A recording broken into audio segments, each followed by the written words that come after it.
friend. Welcome to heavy metal. History. Cool. All right, so Kevin, if you could let our listeners know who you are, what you do, what bands you've been in, and stuff like that, and then we'll kind of go from there. My name is Kevin Hufnagel. I play currently in Dysrhythmia, Gorguts, Sabbath Assembly, and Vaura. Those are my 4 active bands right now. And then I do a lot of solo music.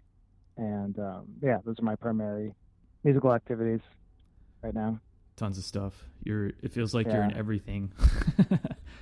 Yeah, I mean, sometimes it gets overwhelming, just having enough time, to work on all these different things and dedicating the amount of focus I need to on everything. But doing so many different things keeps everything fresh to me too. I don't get burnt out on any one thing. If I'm stuck, writing a Dysrhythmia song or something, I'll just put it aside, work on some solo stuff, or there's always something to work on, with one of the bands. So I enjoy that, and every one of them, kind of allows me a different creative outlet in some ways. Yeah, you have such an eclectic variety of the kind of projects you're working on that there's no way one can kind of carry over into the other, seemingly. And it's got to be like really refreshing to just be like, all right, well, I'm not feeling this today. Let's go work on this. And to kind of like, what's the word? Like kind of differentiate yourself from each project too, in a way.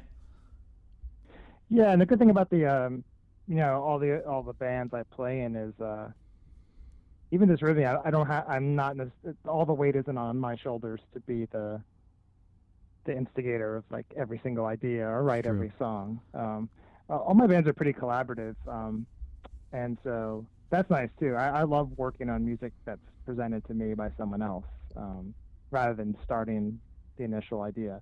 That's what I do, obviously, for all my solo stuff. That's just all me, and it's weird because sometimes I'll have trouble writing something, quickly for one of my bands, but I can do it real fast sometimes for my solo stuff. Not sure why that is, but anyway, I love working with other people's material too. Makes me play in a different way, especially like in Dysrhythmia, like when Colin's been writing more and more Dysrhythmia songs. By that I mean he'll write a song on bass first, pretty much composed from beginning to end, and then present that to me, and then I have to write guitar parts over it, and it's very challenging, and it makes me play in a totally different way. I tend to play a little bit more sparsely when I'm playing over something he's written.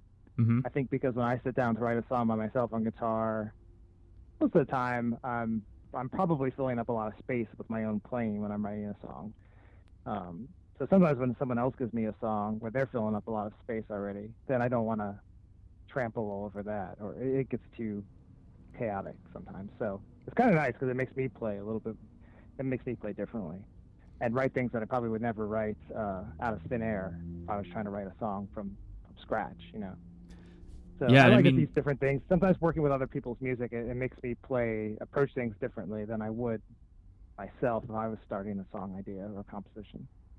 Yeah, it seems too you're working with like all these insanely talented musicians, whether it be in Dysrhythmia or Gorguts or Vaura, all those projects, man. Like, I mean, even just working with Luke LeMay, like that band's been so ahead of its time forever that I can imagine like kind of going into that band and being able to write under his tutelage, so to speak, and in that project, it's got to change your frame of reference for like how you have to write and kind of figuring out how to work with him.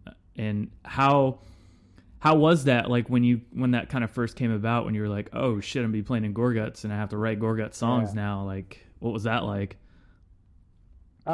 Intimidating at first because this is a band I was really influenced by, and looked up to Luke a lot, and so I was very eager to join and to jump right into the writing process. And but yeah, it's probably a little bit scary at first. I wanted to really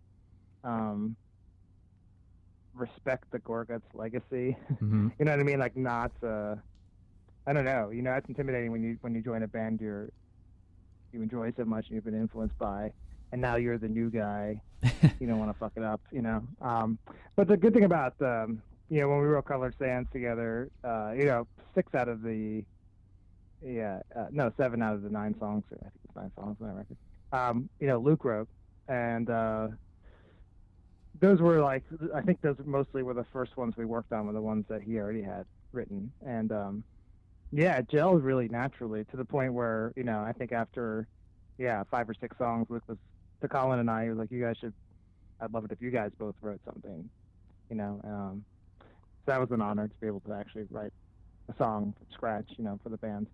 But yeah, our styles mesh really well. I agree. And it's very, I don't know, it's like it's strange how a lot of times effortless it is to just write parts to his music. Yeah, it just feels really natural, and there's not a lot of disagreeing. So it's fortunate.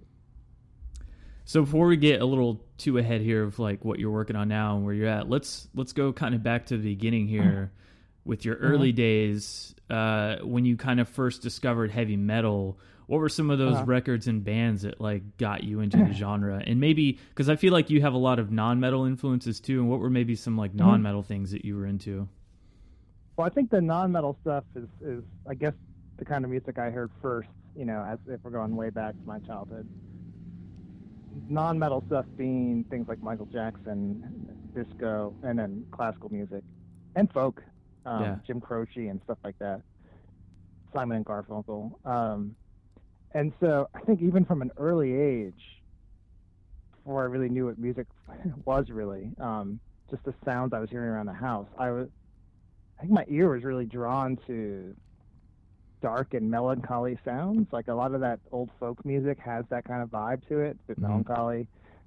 The classical music that I was hearing around the house, the things that drew me in were just some of the moodier stuff, that usually my mom would play in the house, and then things like Thriller, by Michael Jackson, which the song Thriller is pretty, it's like have a horror theme, you know what I mean? Yeah. So even as a young kid, I was into this dark sound, and then of course when I heard metal, I was like, oh well, no, now this all makes sense.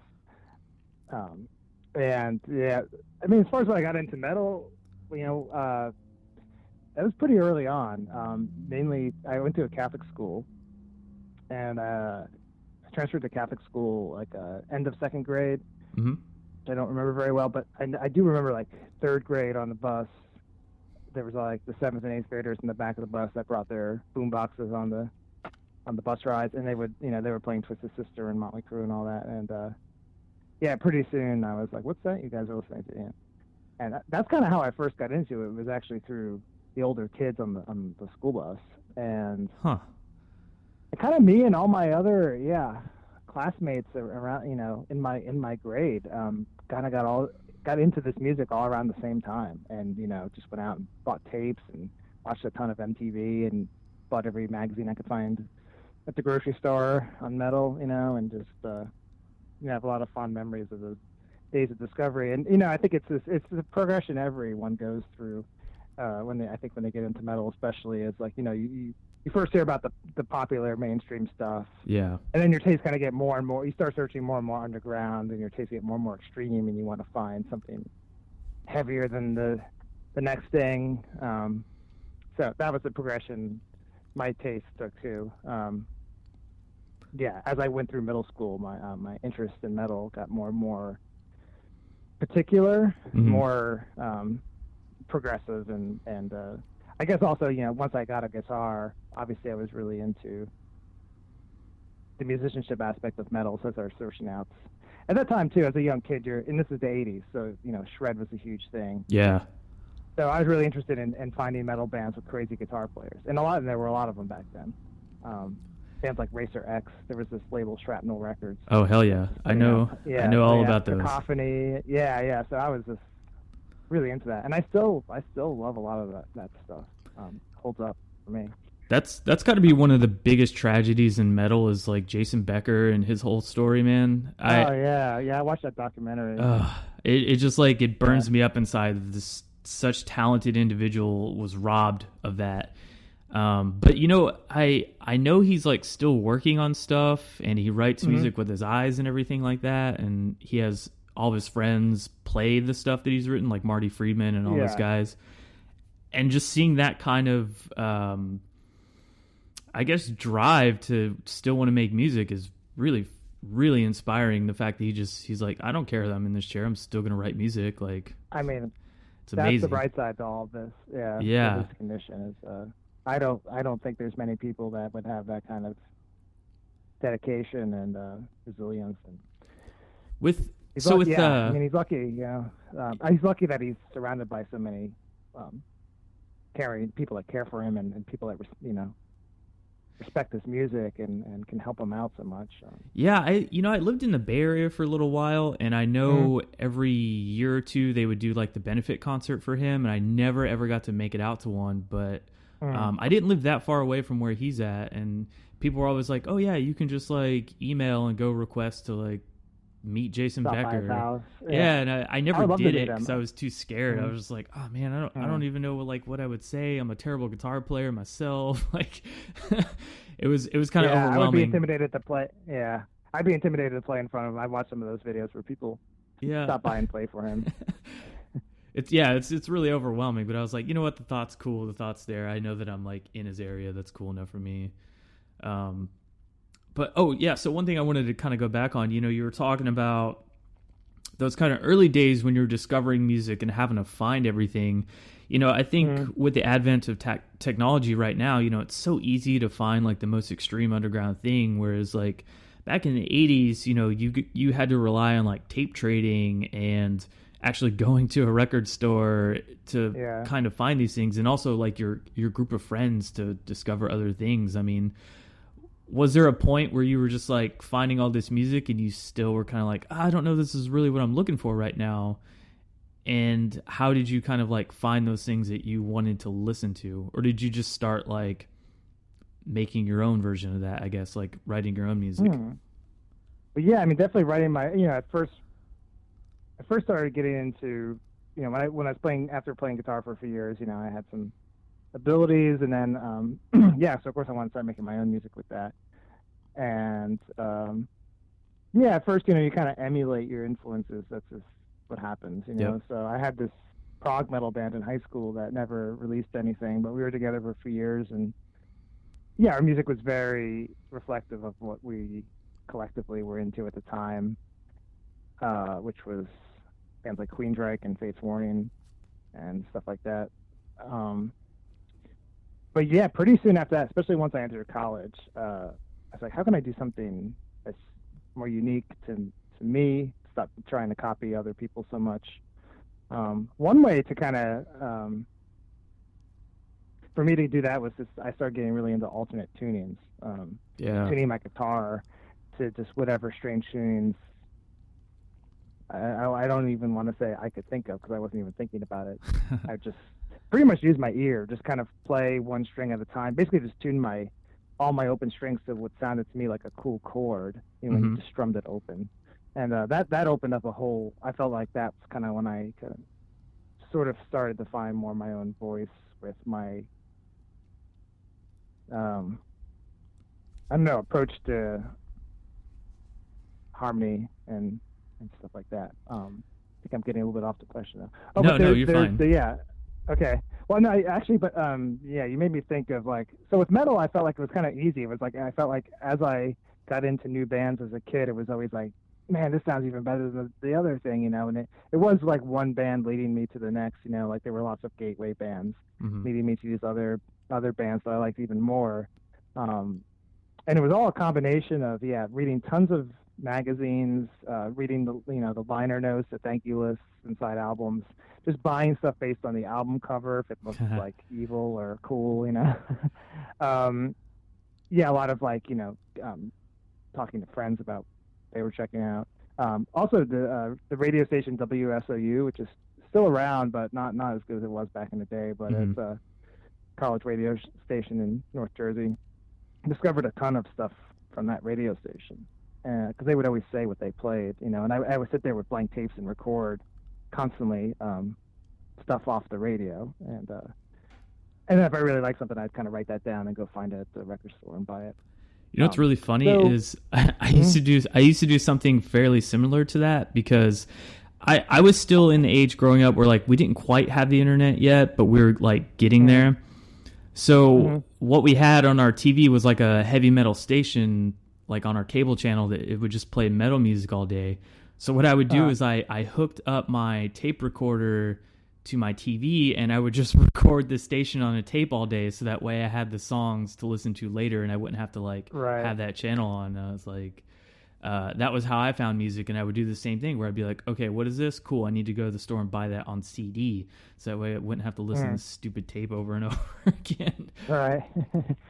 I did the same thing too when I was really young. With MTV, I would record things from off the TV, like from music videos, but they were just songs that I wanted to listen to later. But it was funny. There was a period of time where I was like kind of like trying to discover other kinds of music outside of metal, and kind of having those moments where I was like, I like this, but it's not totally what I want. And I think what that was for me was like I started. The other guitar player in my prog band in high school was like into new age music, like Kitaro and stuff like that. Yeah. And even Yanni, like the early Yanni records and stuff. And he was showing that stuff to me, and I was kind of intrigued by it. I was like, this is ambient new age music, and I liked some of it, but it still didn't have that darkness that I wanted from it. It was a little too fluffy a lot of times. So I remember buying a Dead Can Dance record like on import in some record store, and having kind of knowing nothing about the band whatsoever. They were pretty obscure in the U.S. at that time. And putting that on and then being like, this is what I've been looking for. Just having one of those moments where like, this is the sound this is what I wanted from those other things, but wasn't getting. So I remember there are certain moments, where you finally like you find that band that has that sound that you've always kind of imagined in your head, but didn't know who was doing it. But also a lot of times these days too, when I'm making my own music, especially my solo stuff, I am just trying to kind of create these things that I'm not hearing a lot, that I want to hear from other people, I guess. So it's for me, I make music like a lot of times just things I want to hear that I don't hear enough of, I guess. It's something interesting you mentioned that I don't think people take into consideration a lot is alternate tunings. I know, people talk about like down tuning to like a C sharp or C or B or whatever, but this might sound a little weird, but there's this kind of acoustic band, you might be familiar with them. I don't know, Dashboard Confessional. Yeah. Chris Carrabba, he plays like really weird alternate tunings where like, every string is just in a variation of C or something like that. And every song is different. It's a different tuning on every song. And I always thought that was kind of overlooked because, he plays like kind of, I guess for lack of a better word or term, emo music, so to speak. And, but the way that he tunes the guitar was always like very fascinating to me because I was like, oh, nobody plays guitar like that. It's always like a standard E, D, drop D, like whatever tuning. But the sounds he was getting, even on an acoustic guitar, I could see that carrying over into like metal or even just like jazz. It's got a real different sound and feel to it. So I always like admired that aspect of him playing that way because it's something you don't really see or hear too often. So it was cool that you said that, and I was like, oh, that it clicked that in my head. Like it's good to hear somebody else like thinks that way. Yeah, well, my influence really, my major influence to get into alternate tunings was this acoustic guitar player named Michael Hedges, who died back in '98. Okay. But put out a lot of albums in the '80s and earlier part of the '90s. And his whole thing was just crazy tunings but making really beautiful compositions with it. I remember just buying. He was in the guitar magazines a lot back then, and just remember reading a lot of articles with him about his tunings and seeing some transcriptions occasionally of his pieces. And I didn't want to copy any of his exact tunings, but it definitely gave me inspiration to start searching for some of my own. So yeah, it was another thing where I was influenced by an acoustic guitar player playing like new agey music, because in my mind I was like, why can't you do this with metal too, the only other, and then there was like interviews with Sonic Youth a lot back in the day in guitar magazines, and they would talk about like tuning all their strings to E and stuff like that, like every single string. And those two things, I think, reading about that stuff in guitar magazines first got me thinking, like, oh wow, you don't need to. I mean, I heard of drop D. I knew that, Van Halen did drop D or whatever, but thinking beyond drop D, I never thought about that until I started reading these articles with these certain players that talking about these weird tunings they were doing, and then I was like, I remember. Why not try that with metal?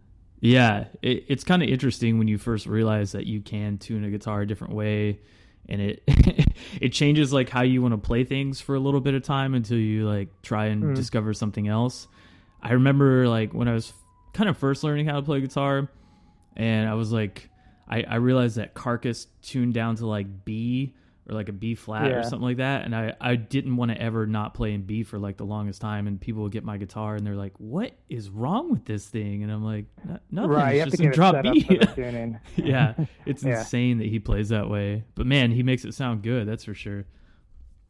Yeah, that's the thing when you get into, especially when you're playing a lot with alternate tunings on electric guitar, you really kind of need to have the guitars kind of set up for the tuning itself. Otherwise, you can run into all sorts of intonation problems and stuff like that. I used to really be pretty tough on my guitars because I was not doing that, and just radically changing tunings on the same guitar that was probably just set up for like standard E tuning, but I was putting in all these other tunings, and I don't think that was so good for the neck after a while. Yeah, I had a guitar that I warped the neck because I was always like changing tunings on it from like C to B or even like back up to standard. So yeah, it's kind of funny because like you don't realize when you first get a guitar how much work goes into, not only like learning how to play it, which is why I kind of like stopped playing, but also like maintaining the instrument itself. Yeah. It's crazy, man. I wish because I started playing when I was young myself, but I didn't realize like all the work that would go into it. And, looking back on it, I was like, oh man, I don't know why I thought that was a good idea when I was like 15 or 14 or whatever. But yeah, I mean, even, the other thing with tunings too is you need to have like, it's getting pretty nerdy what we're talking about. You need to have the, appropriate string gauges too for certain tunings. If you're doing really low tunings or tuning the low strings low, you need to use heavier strings and stuff like that. So I didn't know any of that, especially back in high school and even college. Yeah. Yeah. But you learn. That's true. Yeah, you either learn the hard way or you learn the correct way. Yeah. Mm-hmm. So kind of after you started playing guitar, you've gotten into metal, what kind of sparked your interest in wanting to start a metal band, and how did you kind of get involved in the metal scene? So freshman year of high school, I met this older guitar player, a few years older than me, in my same high school, he was kind of the high school guitar hero, and he also lived in my neighborhood, so I was like, I gotta hang out with this guy. And yeah, we became friends pretty quick, and I remember him coming over to my house one day and playing for him for the first time, and I guess he was impressed, and yeah, pretty shortly after he was like, let's start a band, let's write songs. And I was like, wow, okay. And pretty soon we were able to form a band, and it was all a learning experience for me. And like I said, the band we never released anything, but it was my first experience writing music with other people. Mm-hmm. And we went into the studio. We made a demo. So that was my first time in the studio. I think that was around 93. Okay. And that kind of never, it kind of fell apart. Our guitar player ended up going off to college, and then, it ended. But right after that, end of '93, I met Clayton Ingerson, who was the original bass player in Dysrhythmia, and he transferred to my high school, and he was more of a viola player back then. That was his primary instrument. Oh, nice. And I started writing with him right away. We had a project called Grey Division Blue, which only put out one demo, but it's up on Bandcamp. People can check it out if they want to search around. And that was an instrumental project of just acoustic guitar and viola. And then we overdubbed some other instruments like synths and bass and even French horn on one song. And he kind of turned me on to a lot of more experimental music and stuff. One of the cool things about that group was after we made our demo, this was actually like something we actually released, we pressed like 200 copies of it or something. Okay.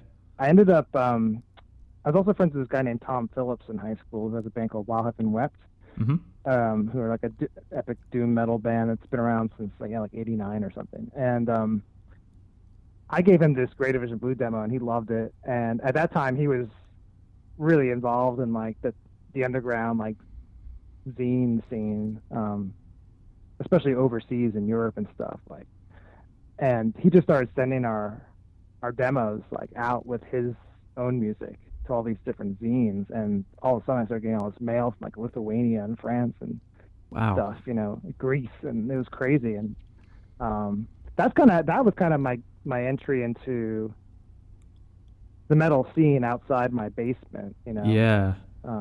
Then I realized, I was like, oh yeah, like these magazines I've been reading forever. Oh, I guess I could be in one of these. I never thought about that. It's really weird. Like I think a lot of people, when they start playing an instrument, they think about like being famous and all this stuff. I just none of that ever crossed my mind, like touring or being popular or being in magazines. I don't know why. I just never thought about any of that. I never thought very far ahead. I was always just like, gotta get better at guitar and more in the moment. Songs, that's it. Yeah.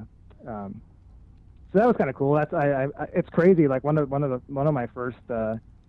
first people I met through back in the day when I was trading my demo around in the mail was Jason Walton, who is the bass player in Agalock. So yeah, who I never even met until like 2010 in person. But back in like mid 90s, we were writing letters to each other and trading music, and so it's funny, it's such a small world. It's crazy. Yeah, I feel like that's such a lost kind of thing now on the metal scene because everything's, social media and, not even bands have websites half the time now. It's really hard to kind of have that little bit of camaraderie where you can exchange music on a more personal level as opposed to just like, hey, here's this video of this band, check it out. It's lost a little bit of intimacy there, I think. Yeah, it's just too much. It's just too much. There's just too much. That is true. Out there every day available, and it's just overwhelming. And I go through phases of just being overwhelmed and not checking out anything. But then all of a sudden I'll be like, wait, I've missed all this good music, And just today I was kind of like checking out some more recent stuff and being like, oh yeah, I should I should take a day out. I put on like. The other thing too is like, I don't have a good stereo right now, so like most of the time when I'm listening to music, it's like on my laptop, and that's terrible. I hate when people listen to my own music on their laptop. It doesn't sound good. So, but I have a good pair of headphones. So lately, like I've been putting on my headphones while listening to music on my laptop, and it makes such a world of difference. Everything actually sounds so much better. Yeah, especially. I think that's important. Yeah, it is. Well, like, people, people when they write music, they put a lot. I mean, depending on who it is. Especially with your stuff, you put a lot of nuance and melody and harmony into your music. So to sit there and listen to it on crappy speakers, you're not going to get any of those intricacies. You're going to miss all that. So I know, and that's why I feel bad.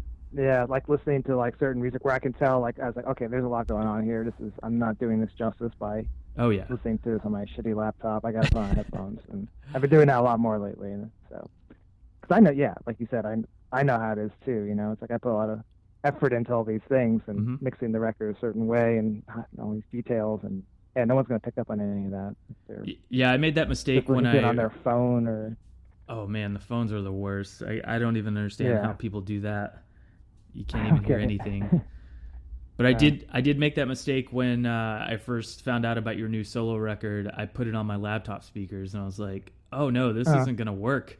I had to wait until later when I could like stick in some headphones to really like actually listen to it. And I was like, "Man, I'm glad I made that decision," because I was like, "All right, there's a lot going on here." Not that I didn't expect there wouldn't be. But yeah, it was. Yeah, but and I understand. You see a link and you get excited and you just click it and you just want to hear it right away. And I'm the same way. So with that first band you had, how did that eventually lead into Dysrhythmia getting started? Because at this point, I mean, maybe I'm skipping a few years here, but the band started around 1998, so you're at like a 20-year anniversary now in 2018. Yeah. So end of so my main high school metal band at that end is 93, and then so I met Clayton, who would eventually form Dysrhythmia with me in 98. We had our project in 94. That lasted till about 96. Nice. So between like 96 and mid 1998, I guess we went to the same college. So I guess we were still kind of doing music together in like college ensembles, but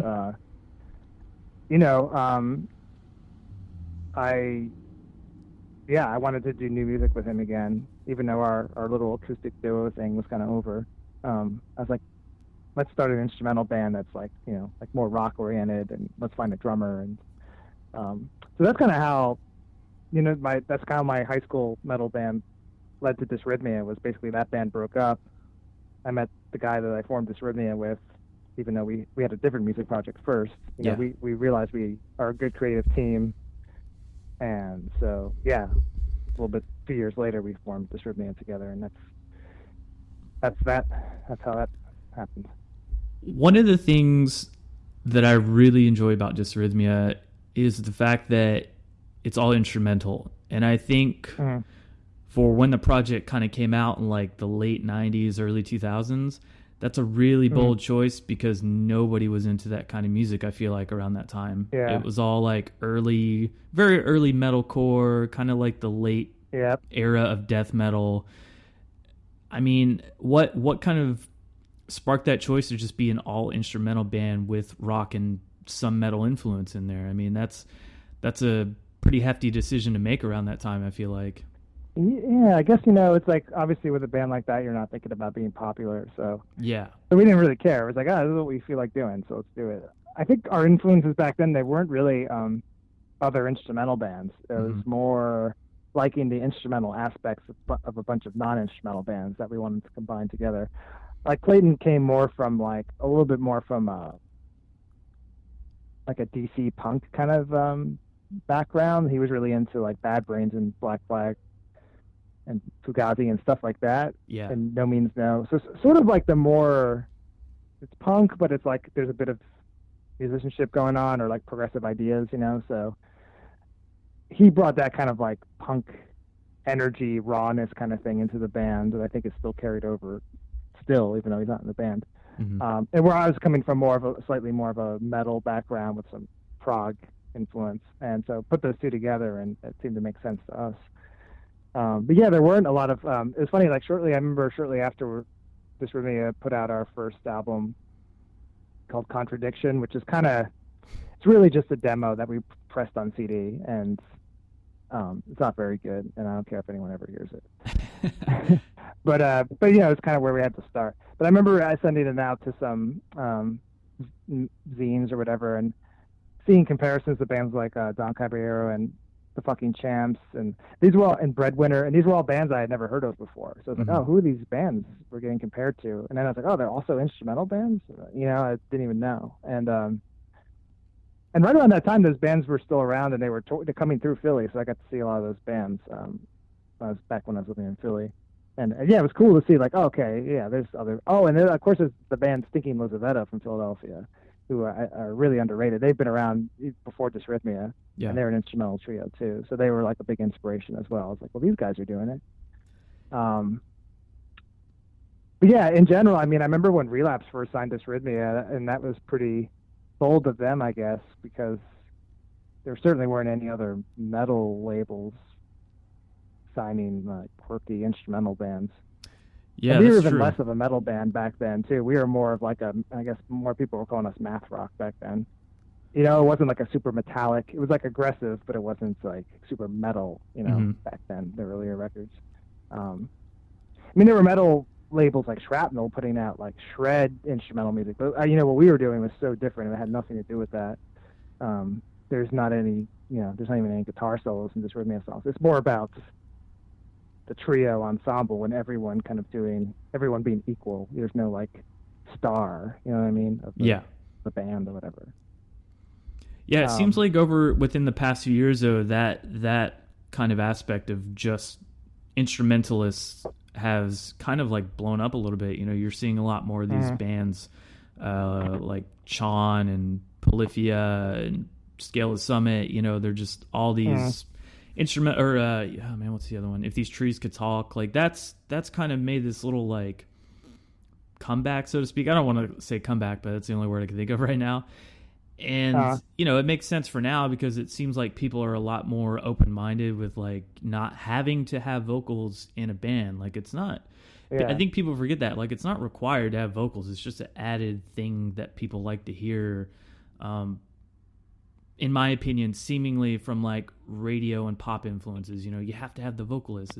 It's part of a band, but really the music is the band. If you really think about it, the vocals just kind of add like an extra layer that isn't really Well, necessary. especially in metal, especially in extreme metal, Yeah. where the vocals aren't melodic and there's no, you put thought, I'm sure, into the lyrics, hopefully, and the Mhm. vocal phrasing, but with otherwise, yeah, I mean, it's like when I'm listening to death metal or thrash, I'm listening usually to the riffs, you know. But I think in more melodic forms of metal and pop, the vocals are pretty important. They usually carry the hook or whatever.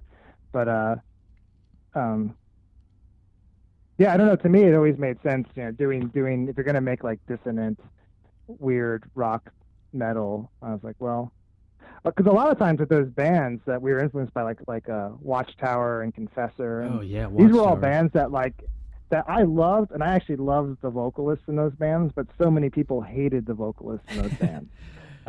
So I guess I was just thinking too, like, oh well, I don't know. Everyone seems to hate these kind of vocals, but likes the music, so I'll just we'll do a band where we don't have this singer that everyone hates. It does seem like that's a make or break thing, especially even for me. Like I'll hear a band and I really enjoy the music, but then I'll hear the vocals and I'm just like, oh man, I don't know. I don't know if I can get through this, but I'll stick it out for the music aspect of it. And I think Uh, if that can carry the weight of the band, even though you don't like the vocals, I think it says a lot about the musicianship too. Yeah, I mean, and I've always, I don't know, I've always kind of, I kind of like weird vocalists. So Hmm. I was never too turned off by a lot of those bands that had singers that seemed to like really turn off a lot of other people. Maybe because I don't know, it could be sometimes, I wonder sometimes if it's an age thing. Just having grown up in the era of like high pitched singers and Yeah. metal, I just kind of didn't sound crazy to my ears, listening to King Diamond growing up to hear someone singing super high, you know. But I would notice sometimes, not so much in recent years, but in the past, like playing, having like younger friends where I'm like, oh man, you got to hear this old band, like they're crazy, and putting it on and just looking at their face and the vocals come in, like, oh, I don't know what's going on. But a lot of my favorite music too, I didn't like the first time I heard it. Even Voivod, I didn't really. The first time I heard that, I was like, I didn't hate it, but I was like, I don't understand this, and then sometimes there's something that keeps you coming back, and then it becomes your favorite thing. Yeah, I've had that happen a lot too, where I'll hear a band for the first time and I'll be like, oh man, I'm just not into this. And I'll either do one of two things. I won't listen to it again until years later and I'll give it a second chance, or I'll force Yeah, myself to listen to it over and over and over. And eventually I'll be like, oh, I get it now. Like, this is why it's awesome. yeah, This is why I like exactly. I it. do the same thing. Yeah. Yeah, It's such a weird thing. Like, I, I guess it's just like the music takes time to kind of settle in your brain to where it like clicks eventually and you're like, this is it, this is why I'm into it.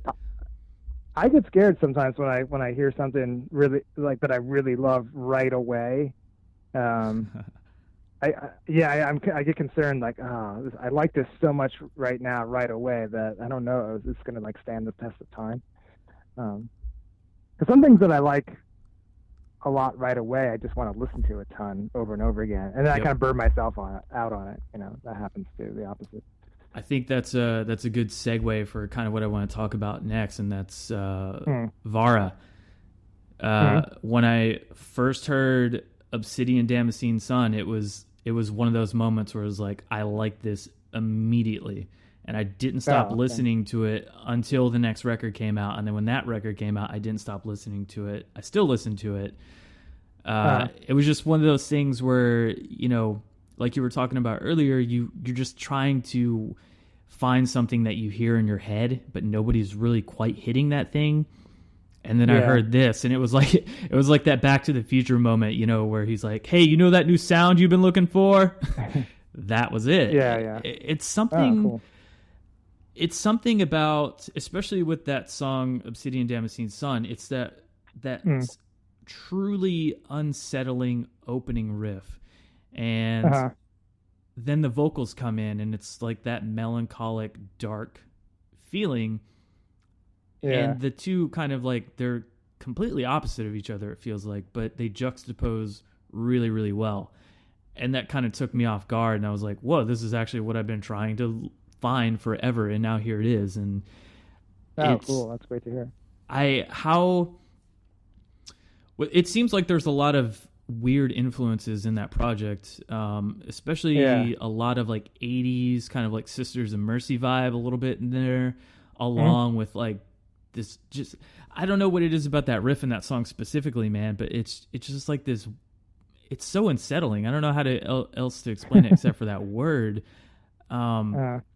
When you started that project or got involved in that project, like, what was the goal there for like coming up with that sound and that band? Well, I remember, I met Josh first, the singer, who also plays guitar on those records too. Mm-hmm. I met him at a show here in New York. This was probably in 2010, I think, maybe end of 2009. I can't remember. Okay. The drummer from Krallice introduced us.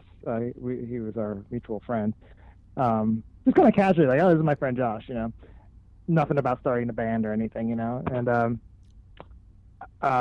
anyway, we just started talking about music, and he brought up this band, the Chameleons, this old like 80s band from the UK, who I was kind of just getting into at that time, and like kind of was obsessed with. Mm-hmm.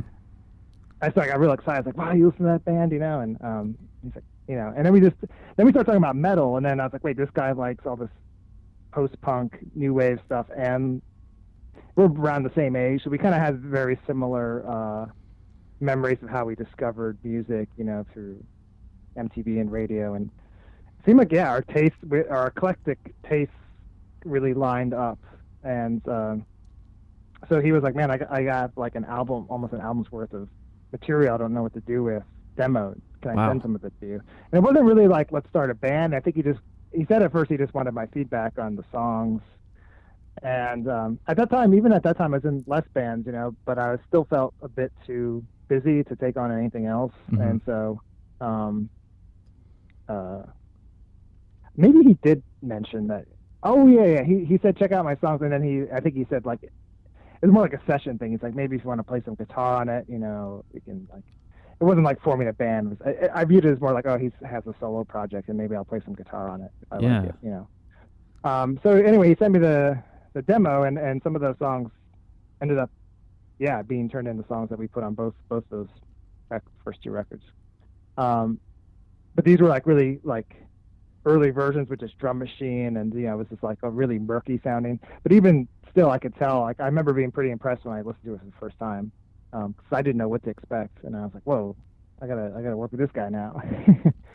And so pretty quickly we started working on music together, and then he brought in Charlie, our drummer, and then I've already known Toby Driver for a long time, and I've been a big fan of like everything he's done. So I brought him in on bass, and it kind of just clicked immediately.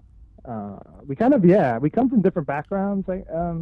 overall, but there's a lot of common ground between the four of us. So I think that's why our common ground is eclectic too. That's the funny thing. We have like the same eclectic influences. So that's why that works. Yeah. Yeah, it seems like it. Like that, the sound that you guys get in that band it's all over the place, but in a good way. But it's also cohesive at the same time. It's like the strangest thing. But that band's always one band that like people I know that like aren't super into metal, but are kind of like a little more open-minded with music in general. That's one of the bands I usually tell them to check out first. I'm like, hey, just go check this band out. Like, yeah, there's some aggressive parts in it, but it's just got a real different feel to it. So it's like, if you're into this kind of music, you'll probably like this. And 9 out of 10 times people are like, what the fuck? Like, how have I never heard of this band? Like, I don't know, man. Like, get on the internet more. I don't know. Yeah, I mean, that band, you know, I feel like if we were all younger, you know, if we formed this band in our 20s, then I feel like maybe more people would know about that band because we'd be able to probably tour more and do more things like that for the band. But you know, it's kind of hard for us to do things like that right now, just with people's schedules. But you know, the music's out there and people can discover it whenever they do. So, I'm kind of okay with that. I mean, me too. I don't get too down on, you know, when if I put something out and I feel like it gets like, oh, it got overlooked. You know, a lot of things get overlooked when they first come out, and you know, it doesn't mean people won't come around later. So yeah, okay. And you know, I don't think it's that I personally I don't feel like it's overlooked because enough people like mention it pretty often that I kind of read or know about. But you know, you were talking about not touring, and that's what I'm okay with too. Is like the music's still there. You guys are still going to make music, and the records I can listen to them anytime. Like, yeah, you know, seeing you guys live is a perk, but it's not going to take away from my enjoyment of listening to the records. Like, I don't need to honestly, see you live. That's cool you say that because I think those records have a certain atmosphere to them that big time. I think are cool to, you know, it's cool to just listen. You don't need to see us. You don't need to look at us like playing that music, I don't think. You know what I mean? We're not much of a live band, you know. We haven't played a show in years. But even when we were playing shows, it was kind of like just here and there. And, you know, there's no like visual aspect other than us just playing the songs. Yeah. Which I guess is fine if you like our songs. But, you know, I do feel like that band, the records have a certain atmosphere to them that I think it's cool. Like, I almost rather that band be a recording project and just put out albums. Yeah, there needs to be a little bit more of that. Shows. Not every band has to tour. Like, if you're out there just making music, there's nothing wrong with that. I think a lot of people are just too worried about like, oh, we need to tour, we need to do this, we need to get on this album cycle, and I get that aspect of it. You know? Yeah.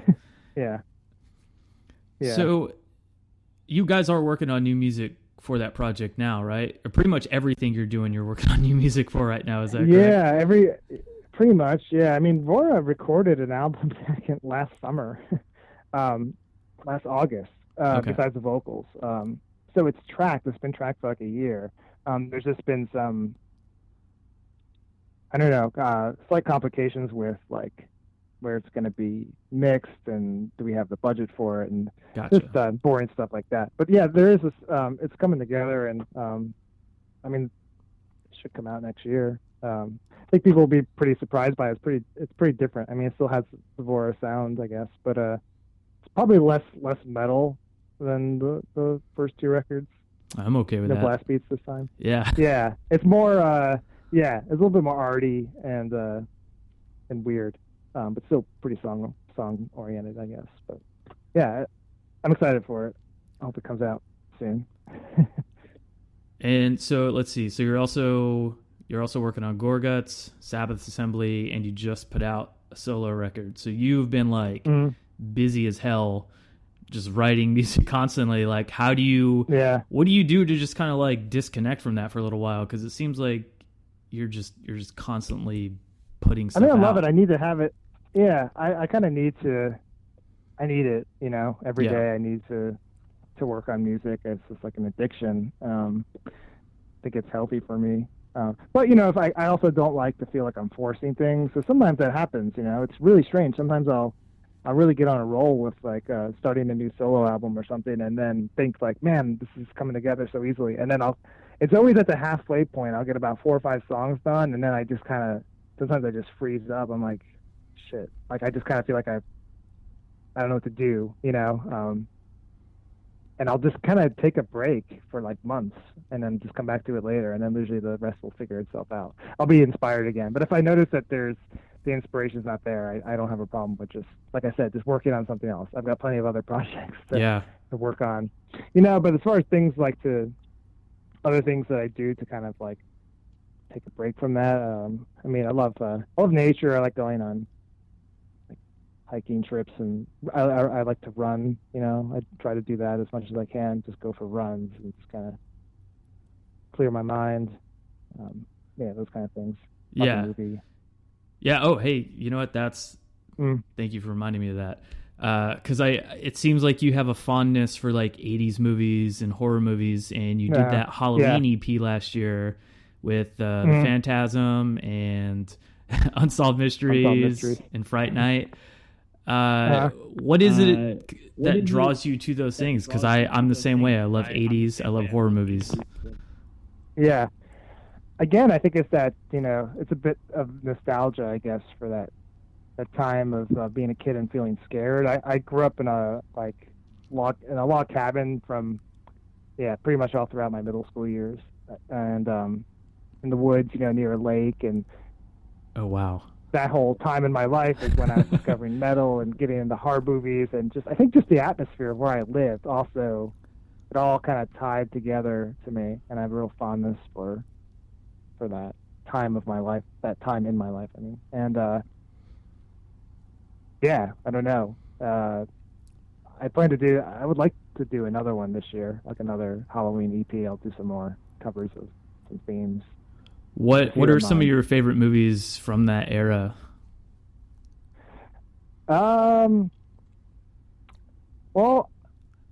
let's see. I mean, I love. There's so many. Where do I start? Yeah, it's hard, right? I like some of the goofier. I like some of the goofier ones, like TerrorVision. Yeah. And then I love the first couple of Nightmare on Elm Street movies. I guess I should go back and watch some of these things again because it's kind of been a while. Mm-hmm. Sleepaway Camp really messed me up. What other ones? It's actually, a lot of even more so than, Evil Dead. I mean, there's so many, but Hellraiser, the first Hellraiser, oh, man. I watched in the basement of a friend's house. I guess I was probably around 6th grade or something. And his parents always fought, and it was just kind of like an unsettling environment in general, just being at his house. Mm-hmm. And then that on top of seeing Hellraiser for the first time as a little kid in his basement in the dark, really everything about it was kind of terrifying to me. But then there was all these TV shows back then too, like Tales from the Dark Side. Oh yeah, man, those are great. I remember watching those. Yeah, and the show Unsolved Mysteries used to really frighten me. Even shows now that don't seem very scary, I guess I thought were cool back in the day, like Friday the 13th, the series, which had nothing to do with the movie.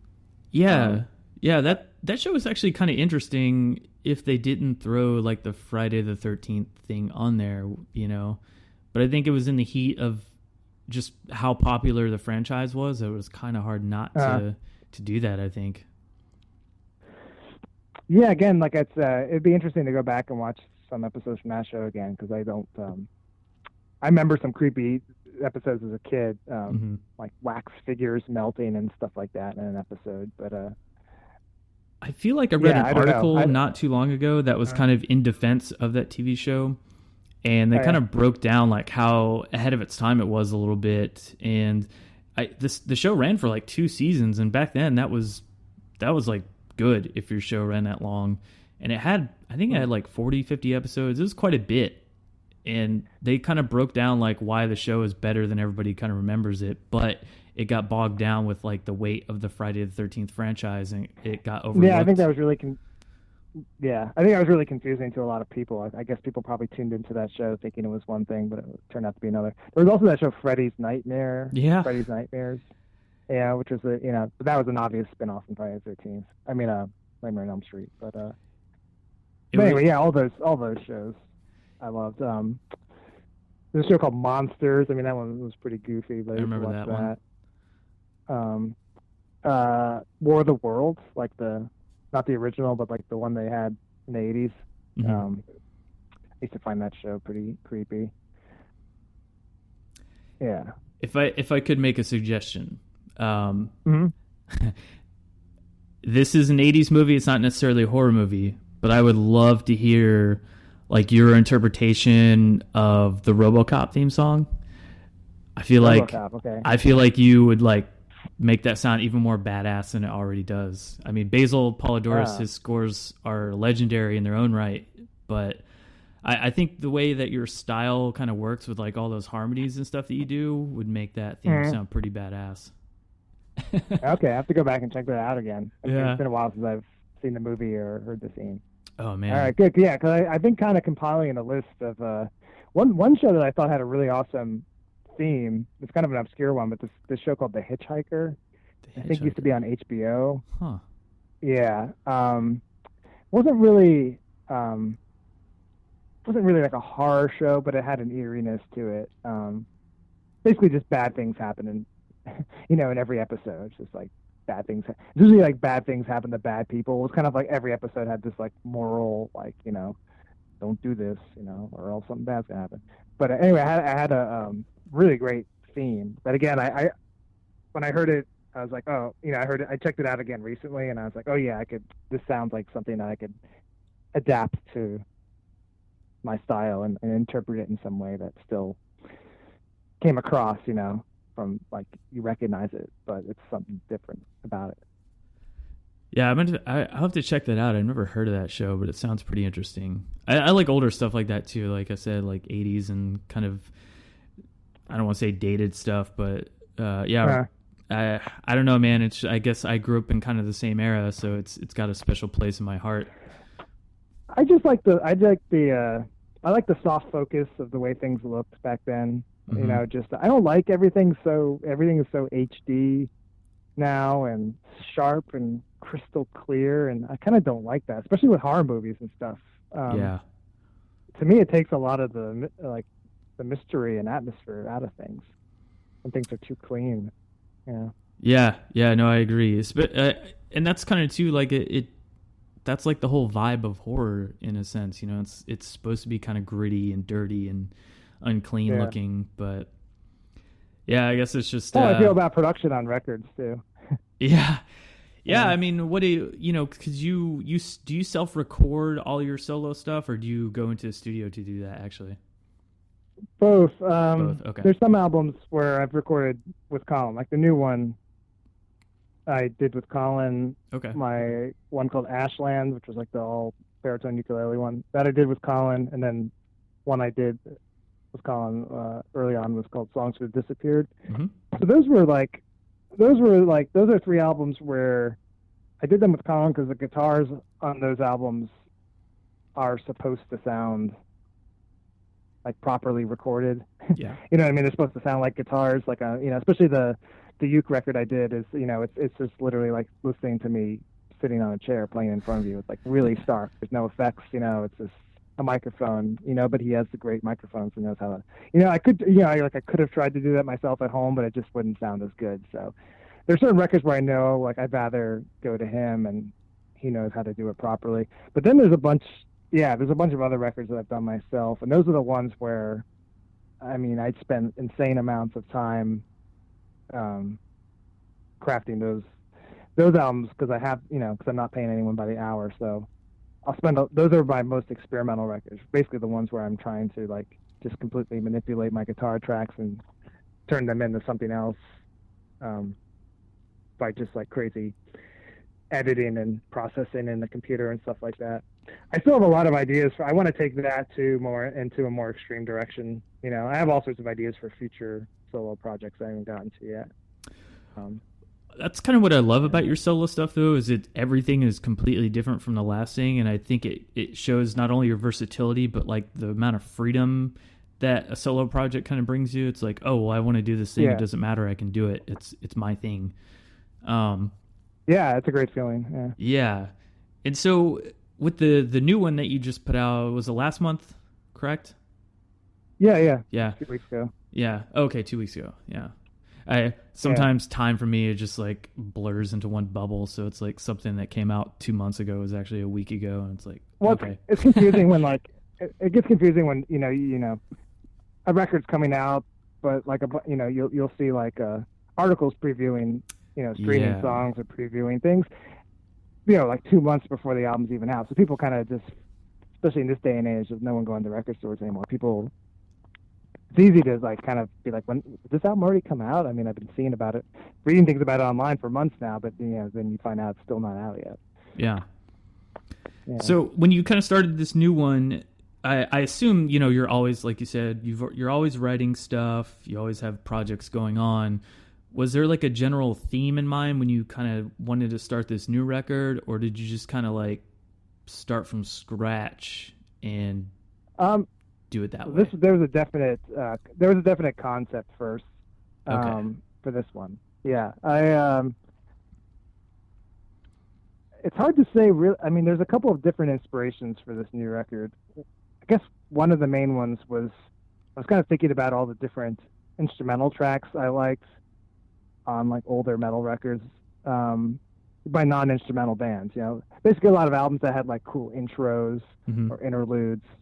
And so I guess that was my initial inspiration. I was like, I want to do my own version of that, but I didn't want everything to sound like intros. I wanted them to be like, you know what I mean, have beginnings, middles, and ends, like big compositions. Yeah. But on the shorter side, but kind of just basically do my own version of that, I guess. My other inspiration was going on YouTube and listening to isolated guitar tracks of old songs that I, you know, loved. Yeah, I read a little bit. You were talking about George Lynch from Dokken. Yeah, and I was like, oh, dude, that's fucking cool, because like, you know, Dokken kind of unfortunately gets thrown under like the hair metal bus, and I think that's a little bit unfair because they were a little bit more than that, and they did a song for Nightmare on Elm Street, so that's a plus in my opinion. I mean, they were one of my they were from one of my favorite bands, like when I was a kid, you know, that they were like one of the first. I mean, all because of George Lynch, you know, pretty much like his playing. I mean, yeah, it was one that had a huge impact on me. And I'm still influenced by him, definitely. Anyway, yeah, so I don't know. I was just on YouTube one night and I listened to a version of his instrument, you know, the instrumental song "Mr. Scary," with all the bass and drums taken out. So it's just all the layers of his guitars. Yeah, there's a lot of them. And I was like, this is so awesome. Like, this is what I want to make my solo record like. Like, I didn't want to copy that, but that was an inspiration. I was like, yeah, why do you have to have drums and bass on, you know, because you think about it, every instrumental guitar record has a rhythm section, most of them. And I was like, well, I want to do one without that. I want it to just be all guitars, just layers of guitar. My friend Nick Barr here, you know, plays in Krauss. I mean, he's done they're way more experimental than my new record, but he's done records like that, you know, where it's just like an orchestra of electric guitars, you know, just weaving melodies and lines. And so he was another inspiration. I have a lot of different inspirations for this new record. The other one being actually a lot of what I've been teaching in guitar lessons. Been teaching a lot of my students who don't know much theory about, like my students that can already play but don't know much about theory. I've been teaching them a lot about modes, you know, and how you can write songs based in different modes, and get really creative with that. And I don't know, all this stuff that I was teaching started to influence my actual writing. Because a lot of times when I'm writing for like Dysrhythmia or something, I'm not thinking about music theory whatsoever. I'm just playing by ear. Same thing with Gorguts, pretty much all my bands. But this time I found myself actually thinking a little bit like conceptually first before I write a piece. Like, I like the sound of the Dorian mode, so now I'm going to write something that's based in this Dorian mode. And it was almost it's funny that way because I usually don't write that way. But it was, I like the results that I was coming up with, so I kind of continued with that, that approach. I think guitar theory a is lot of probably, different things. Yeah, guitar theory is one of the hardest things about playing guitar because there's so much to it. It was kind of what actually turned me off from playing guitar. I was just like, I can't do this. I think it's important to have someone like a teacher to guide you. There's so much you can learn yourself. Obviously, just go to YouTube, and yeah. But I think for a lot of people, again, it's like, I think for me back when I was learning guitar in high school, especially, I had a couple different teachers all throughout high school, and I learned a lot in those lessons. But I was also doing a lot of my own sort of research outside of lessons, buying instructional videos and guitar magazines and looking at the columns in those magazines and learning things from there.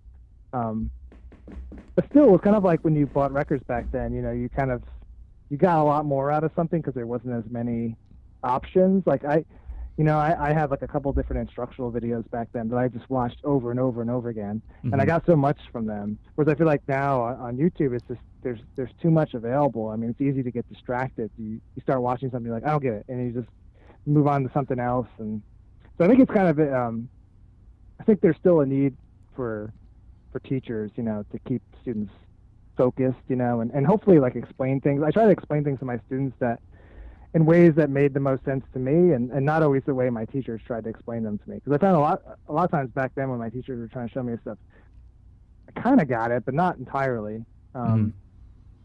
So I try to explain things to students in the way that I eventually came to understand them myself.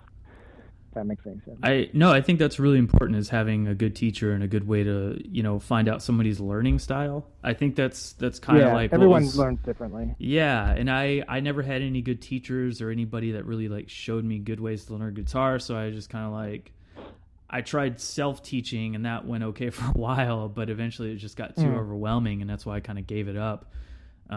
It's hard, man. I mean, I think a lot of people overlook, especially with like really excellent guitar players, that it took years and years and years to get where you guys are, and a lot of dedication. And I just realized at some point, like, I don't have it in me to do that, and that's okay. So I just kind of gave it up. But I could still pick up a guitar and play a Nirvana song.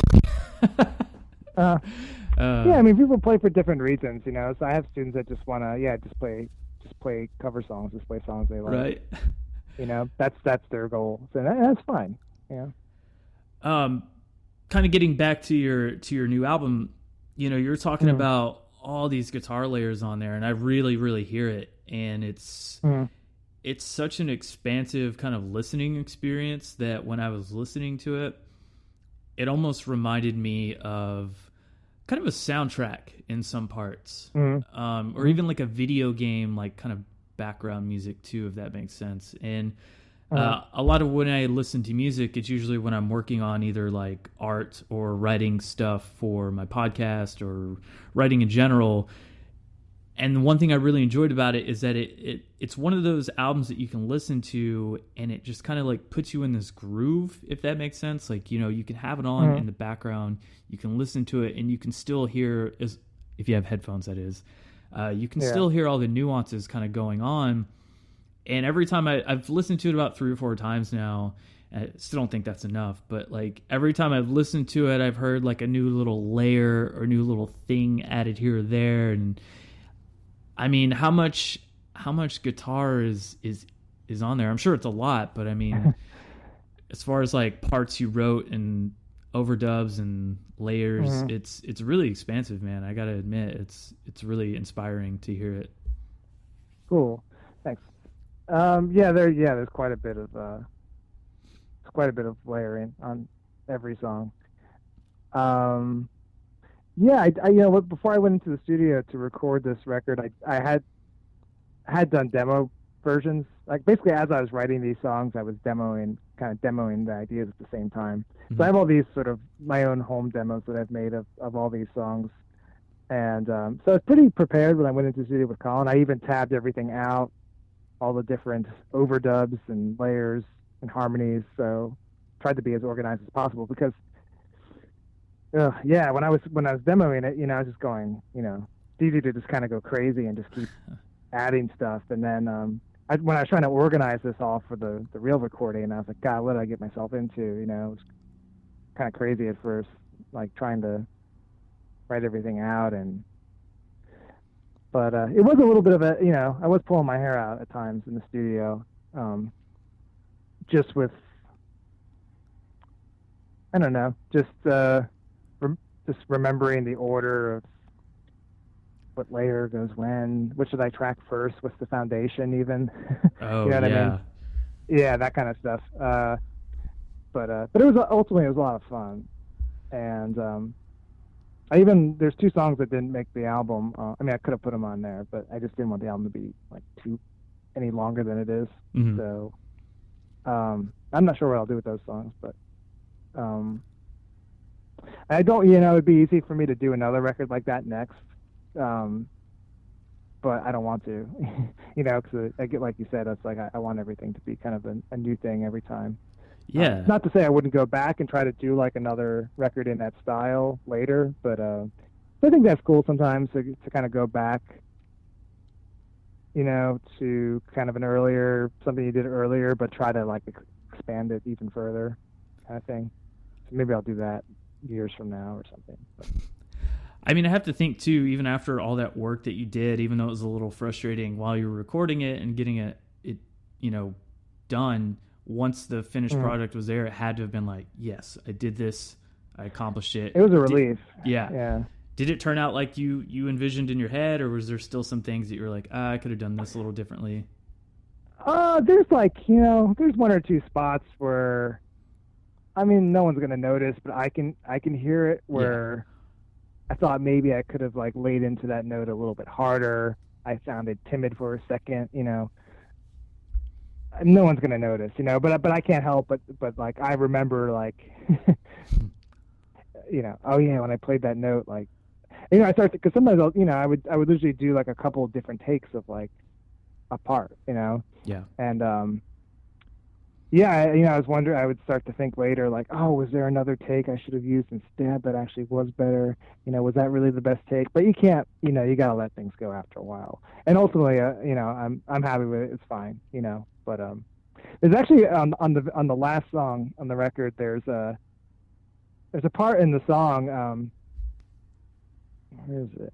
I don't know, somewhere in the middle of the song where I had something written, but I kind of just went totally, I just was like, screw it. I just kind of did, like, I just improvised something off the top of my head that ended up being better than it was nothing like I had originally written, and it ended up being a lot better than what I originally wrote. And I just decided to do a take where I was like, screw what I wrote. Let me just try something totally different. And then that was what we ended up using. So it's cool when those moments happen.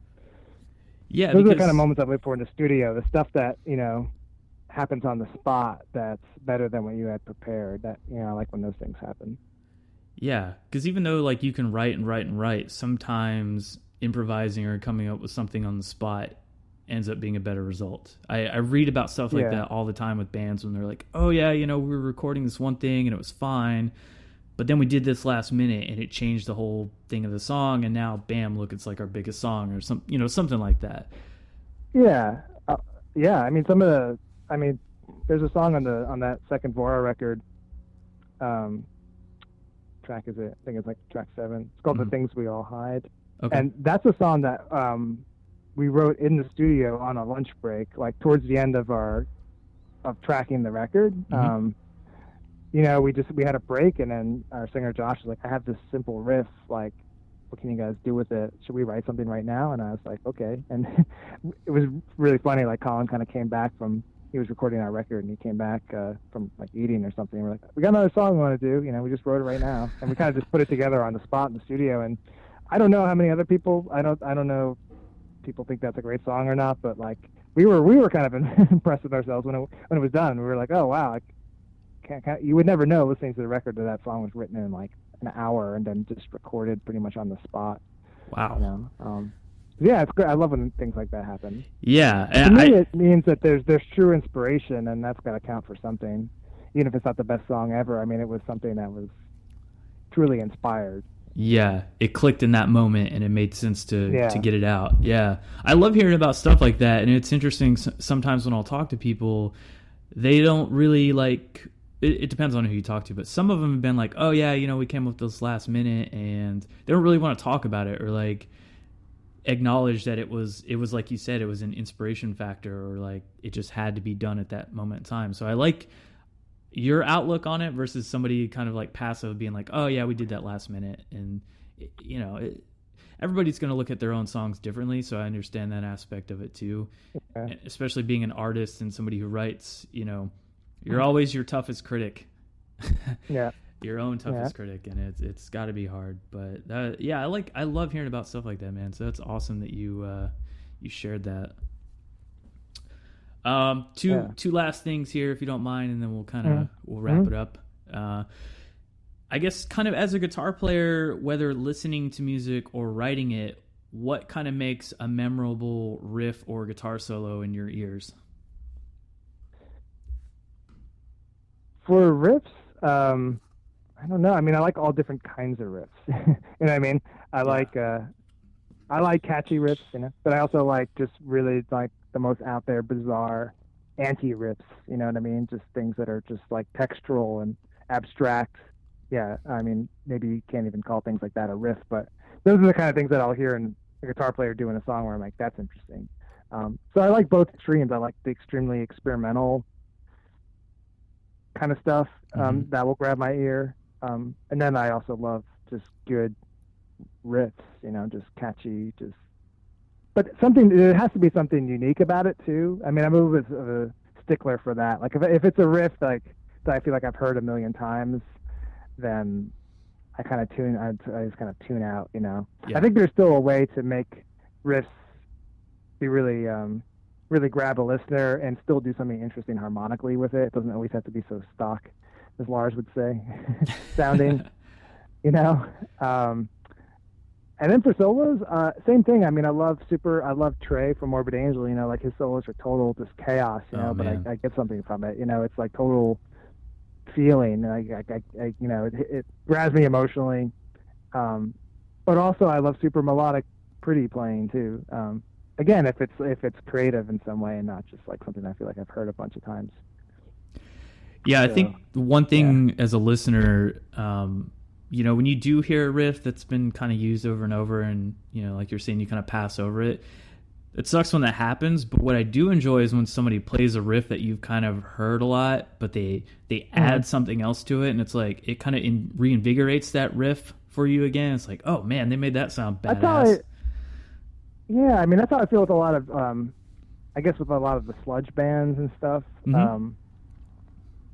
I get why people like that music, the heaviness, the low end and all, that kind of thing. Yeah.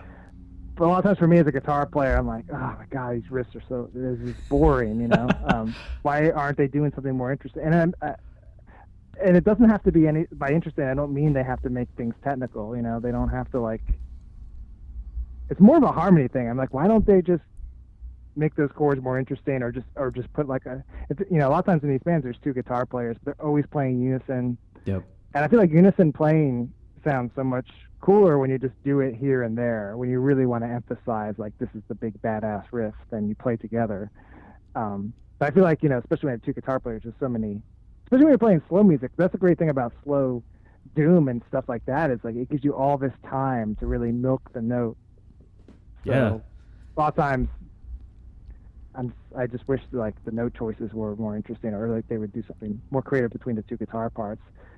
But that's why I love bands like Candlemass and Solitude Eternus and those kind of doom bands, because they did do those kind of things, and that's the kind of slow, heavy music that kind of grabs me, at least.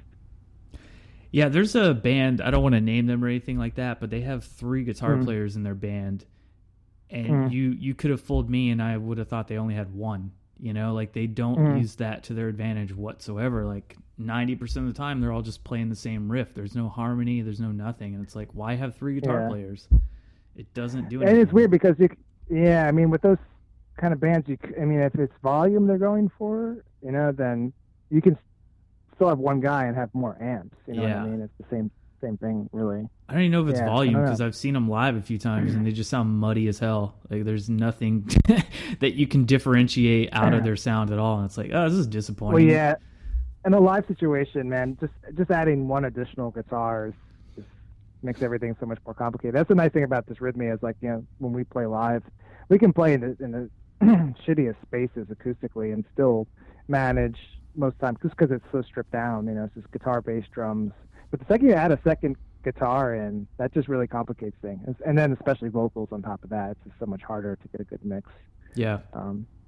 So for me, playing live, the most stress-free is like when I play solo or with a trio or something, because at least I know whether I play well or not. It's another story, but at least I know it will sound decent. You know. Well, man, I think that's all I got. I got one last question here, but I don't really Sure. I don't want to take up too much of your time, so I might just skip that one for now. It's not really that interesting anyways. And I feel like we covered like a ton of stuff here, so I'm pretty happy with it. Cool. Okay. First of all, thank you for doing this, man. You've been one of those guitar players that I've wanted to talk to on this podcast for like since we started it, you know. But I never. When did you guys start? About a year and a half ago, so not terribly long. But you know, I had a list of people in mind, and you never had anything really coming out that lined up with like what our shtick is as far as like our regular episodes. But yeah, when I saw you drop the solo record, I was like, you know what, now's the time. Cool. So thank you for doing this. It was so fun. And cool. Where can people find your music? I do have an actual .com site. Yes. Which I just set up finally. Yeah. So there's KevinHufnagel.com, and then Bandcamp /Kevin Hufnagel, I guess is the link. I have a Bandcamp page with all my solo stuff. Cool. So yeah, either one of those sites will have info on them and music. Awesome, man. Yeah, we'll definitely link to those and make sure everybody can find your stuff, because I think that anybody listening to this, if you've never heard any of these projects, you're doing yourself a disservice and you need to go delve into these immediately. So Kevin, thank you for doing this, and I really appreciate it. Yeah, thank you. It was a lot of fun. Yeah, cool. Yeah. Be excellent to each other. And party on, dudes!